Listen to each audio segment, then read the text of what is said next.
ये आकाशवाणी रायपुर है। छत्तीसगढ़ी समाचार बुलेटिन के संग किरण वर्मा के जय जोहार। अब सुनाओ आज के प्रमुख समाचार। भारतीय जनता पार्टी महिला मोर्चा डहारले आज बिलासपुर में महतारी हुंकार रैली के आयोजन करेगी। केंद्रीय मंत्री स्मृति ईरानी होइन शामिल। मुख्यमंत्री ह जांजगीर चांपा जिला में भेंट मुलाकात कार्यक्रम के दौरान किसान मन ले गौठान में पैरादान करे के करीन अपील। और छत्तीसगढ़ समेत देशभर में आज राष्ट्रीय फाइलेरिया दिवस मनाए जाते। अब समाचार विस्तार ले। भारतीय जनता पार्टी महिला मोर्चा डहारले आज बिलासपुर में महतारी हुंकार रैली के आयोजन करेगी। ये रैली में प्रदेश भर ले आए महिला मोर्चा के सदस्य मन शामिल हुईन। ये रैली में शामिल होए बर केंद्रीय मंत्री स्मृति ईरानी आज बिलासपुर पहुंचीन। स्मृति ईरानी के अगुवाई में गांधी चौक ले निकाले गए ये रैली नेहरू चौक में संपन्न हुईस, जिहां एक जनसभा के आयोजन करेगी। जनसभा ला संबोधित करत केंद्रीय मंत्री ह राज्य सरकार ऊपर जम के निशाना साधीन। रैली ला केंद्रीय मंत्री रेणुका सिंह, सांसद सरोज पांडेय, भाजपा के राष्ट्रीय उपाध्यक्ष और पूर्व मुख्यमंत्री डॉ रमन सिंह और प्रदेश अध्यक्ष अरुण साव घलो संबोधित करेन। केंद्र सरकार ह आधार नियम में संशोधन करे है। नवा नियम में आधार बनाए जाए के 10 साल पूरा होए में कम से कम एक घाव सहायक दस्तावेज मन ला अद्यतन कराना जरूरी कर दे गे है। केंद्रीय इलेक्ट्रॉनिक्स और सूचना प्रौद्योगिकी मंत्रालय के गजट अधिसूचना के अनुसार सहायक दस्तावेज मन ला अद्यतन कराए ले सेंट्रल आइडेंटिटीज डेटा रिपोजिटरी में आधार ले जुड़े सूचना सही बने रहे ले सुनिश्चित करे जा सकी। मुख्यमंत्री भूपेश बघेल ह किसान मन ले गौठान में पैरादान करे के अपील करीन है। ओमन पैरादान के फायदा बतावत कहिन कि एखर ले प्रदूषण ले मुक्ति मिलही, उन्हें मवेशी मन बर चारा के व्यवस्था होही। ओमन किसान मन ले आग्रह करीन कि फसल कटाई के बाद पैरा झंझलावे, एखर ले प्रदूषण बाढ़थे जौन ह स्वास्थ्य पर अच्छा नहीं है। ये बात मुख्यमंत्री ह जांजगीर चांपा जिला के ग्राम सेमरा में भेंट मुलाकात कार्यक्रम के दौरान कहिन।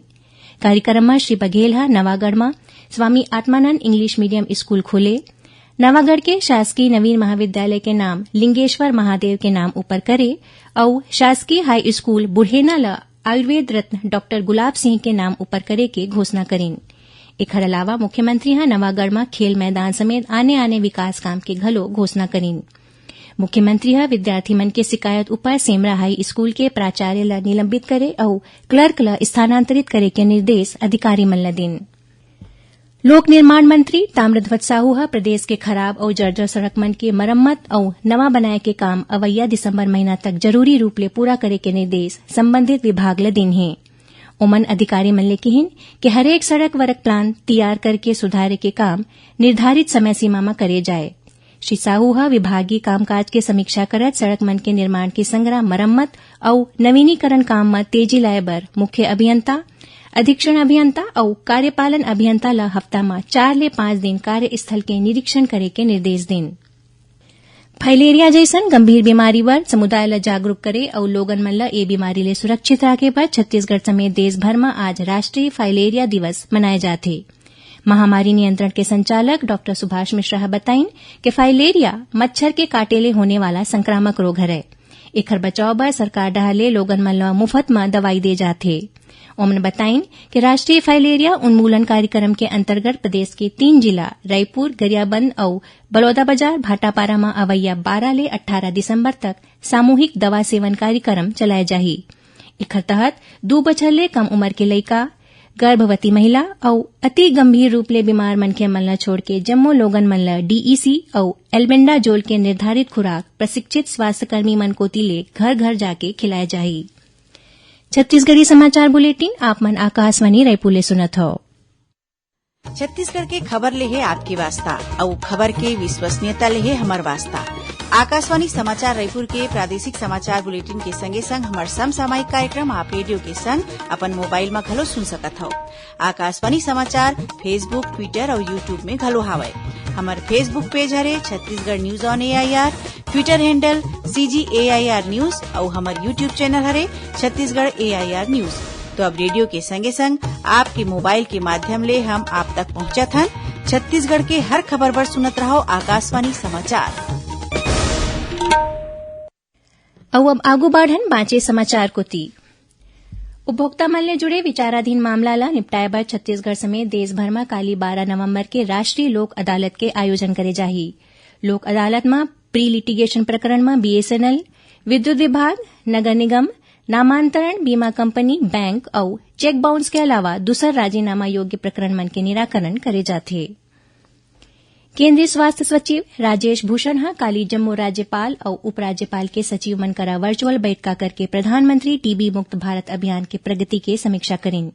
बैठका में अभियान के प्रगति और एकर क्रियान्वयन में आवत कठिनाई के संबंध में चर्चा करेगिस। बैठका में श्री भूषण सचिव मन करा कहिन कि जम्मो जन अपन राज्यपाल ले विनती करें कि ओमन प्रदेश के राज्य 6 अधिकारी मन संग मासिक समीक्षा बैठका करें। अपन कार्यक्रम में प्रधानमंत्री टीबी मुक्त भारत अभियान के बारे में जानकारी देवें और ए अभियान में सहयोग देवैया गैर सरकारी संस्था और उद्यमी मन ला सम्मानित करें। प्रदेश में संचालित प्राथमिक और माध्यमिक स्तर के स्कूली लइका मन के स्पीड रीडिंग और मौखिक गणित के राज्य स्तरीय प्रतियोगिता अवैया 16 नवंबर की राजधानी रायपुर में हुई।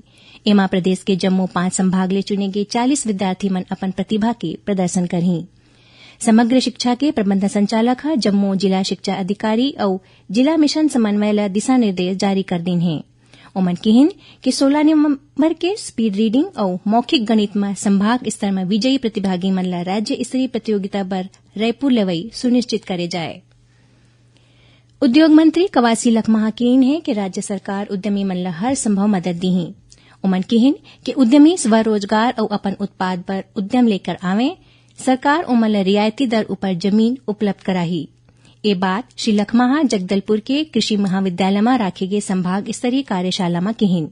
ए दौरान वाणिज्य और उद्योग विभाग डहाले एक दिन के स्टार्टअप क्रेता विक्रेता सम्मेलन के घलो आयोजन करेगिस, जेमा बस्तर संभाग के सब्बो जिला ले आए उद्यमी मन हिस्सा लेन।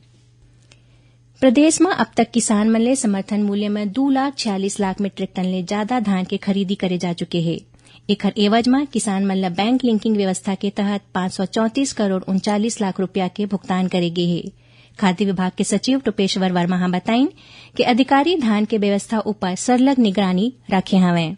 धान खरीदी ला लेके कोनो भी प्रकार की शिकायत नहीं मिले है। ओमन बताइन कि धान खरीदी के संग्रह कस्टम मिलिंग पर धान के उठाव शुरू हो गए है। अब तक करीबन 9,849 मीट्रिक टन धान के उठाव हो चुके हरे। यही बीच बलरामपुर जिला के ग्राम पंचायत पंडरी के पहाड़ीमा 2 मनखे मन के घले 212 बोरी धान जब्त करेगिस। बता दन के जिला प्रशासन डहाले धान के अवैध परिवहन ला रोके बर कार्रवाई करे जाथे। अब थोरकुन समाचार सारमा। राज्य सरकार अवैया बछर 2023 बर शासकीय अवकाश के घोषणा कर दे है। एमा सार्वजनिक और सामान्य अवकाश के अलावा ऐच्छिक अवकाश घलो शामिल हरे। छत्तीसगढ़ उच्च न्यायालय और राज्य विधिक सेवा प्राधिकरण बिलासपुर के तत्वावधान में जिला विधिक सेवा प्राधिकरण महासमुंद डहाले जिला पंचायत कार्यालय में अवैया 13 नवंबर के मेगा कैंप राखे जाही। ए दौरान आने विभागीय योजना मन के जानकारी देखे के संग्रह सामान घलो बांटे जाही। और महासमुंद जिला के सिंघोड़ा पुलिस ग्राम रेहटी खोल में चांदी के तस्करी करे के आरोप में 3 मनखे मन ला गिरफ्तार करे है। पुलिस के अनुसार ये आरोपी ओडिशा ले 62 किलो 280 ग्राम चांदी उत्तर प्रदेश ले जावत रहीन। जब्त चांदी की कीमत 31 लाख रुपए बताए गए हैं। आखिर में प्रमुख समाचार एक घाव फेर। भारतीय जनता पार्टी महिला मोर्चा डहाले आज बिलासपुर में महतारी हुंकार रैली के आयोजन करेगी। केंद्रीय मंत्री स्मृति ईरानी होइन शामिल। मुख्यमंत्री जांजगीर चांपा जिला में भेंट मुलाकात कार्यक्रम के दौरान किसान मन ले गौठान में पैरादान करे के करीन अपील। और छत्तीसगढ़ समेत देश भर में आज राष्ट्रीय फाइलेरिया दिवस मनाए जाते। एकरे संग छत्तीसगढ़ी समाचार बुलेटिन इहे सिरावत है।